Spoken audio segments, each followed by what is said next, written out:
Mosyon ni Board Member Concon Panotes na isa katuparan ng pagkakaroon ng alternative bypass road sa Daet, binasura ng SP.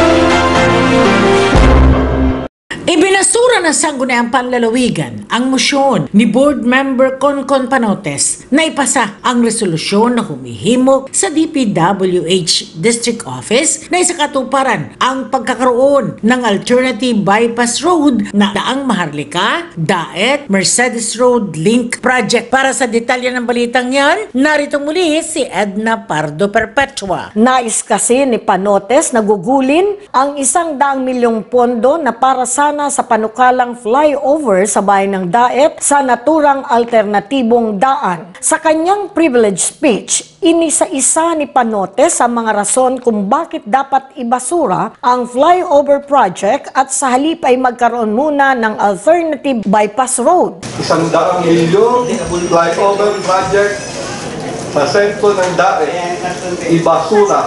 Ako po ay humaharap sa inyo ngayon upang bigyan diin ang isang napakahalagang usapin na nakakaapekto hindi lamang sa daloy ng ating pagunlad bilang isang komunidad, kundi pati na rin sa pang-araw-araw na pamumuhay ng bawat isa sa atin. Ito ay ang pagpapatupad ng alternatibong daan para sa Daang Maharlika, Daet, Mercedes Road Link Project na may nakalaang paunang budget na 100 milyong piso. Nakatanggap tayo ng ulat at pag-aaral na nagpapakita ng potensyal na negatibong epekto ng pagtatayo ng flyover o mahabang tulay sa puso ng Daet. Ang mga ito ay kinabibilangan ng matinding pagsisikip ng trapiko at negatibong epekto ng mga lokal na negosyo, mga usaping maaaring magdulot ng pagbagal ng aktibidad ng negosyo at posibleng pagtanggal sa trabaho ng ilang manggagawa sa panahon ng konstruksyon at magdudulot ng kadiliman sa sentro ng Daet. Bilang tugon, mahalagang muling suriin ang disenyo ng proyektong ito upang makahanap ng mga alternatibong solusyon na magtataguyod sa layunin ng proyekto nang hindi nagdudulot ng labis na hirap sa lokal na komunidad at ekonomiya. Isang alternatibong bypass road ang maaaring solusyon na magpapagaan sa trapiko ng Daet Town proper. Pero ayon kay Board Member Paul Gatche, malinaw sa paliwanag ng DPWH na nasa DBM na ang pondo para sa naturang flyover project dahil hindi na ito matutuloy. Kanina po sir, ay bisita natin ang DPWH at kung nakatanda ko, pinagtanong pa ni Bokal Moriel yung po sa flyover na 100 million. At specifically, ang tanong niya kung matutuloy yun o matutuloy yun hindi. At specific po yung sagot ng Department of Public Works and Highways na ito po ay hinto na ito, hindi ito matutuloy na. At ang pundo po ng 100 million ay binalik nila sa DBM.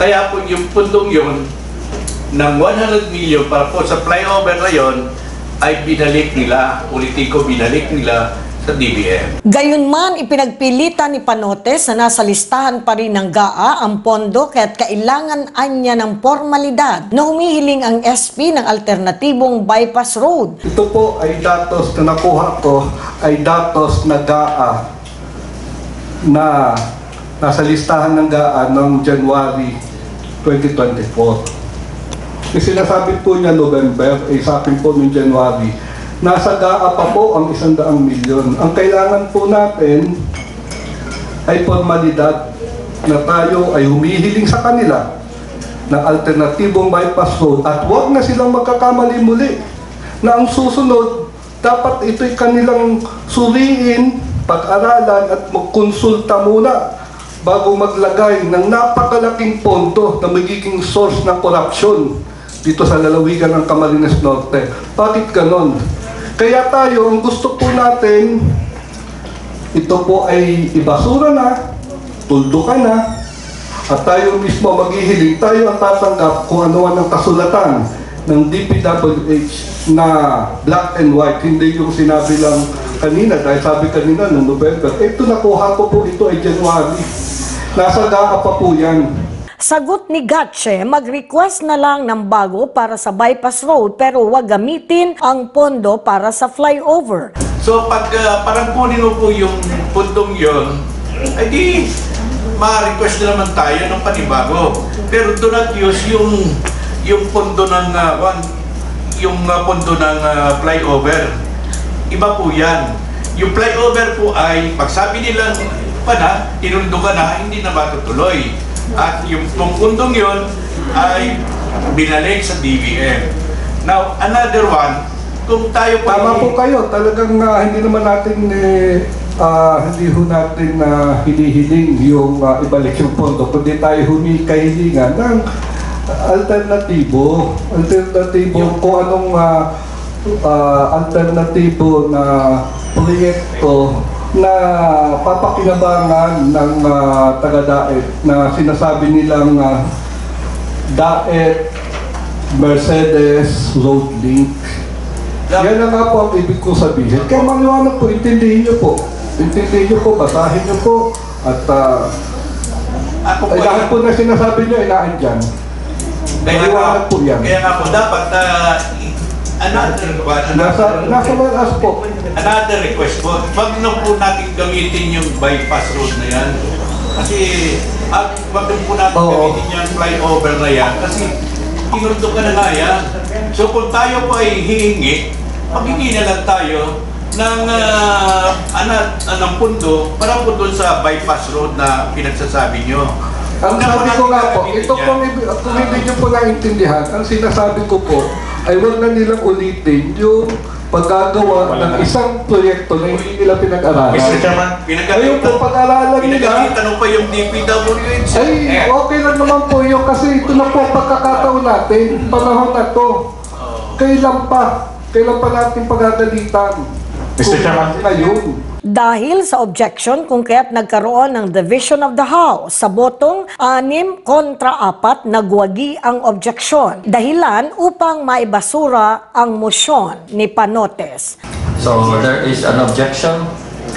Those who are in favor of the motion of Board Member Concon Panotes, please raise your right hand. 1, 2, 3, 3, 4. 3 and a half, 4.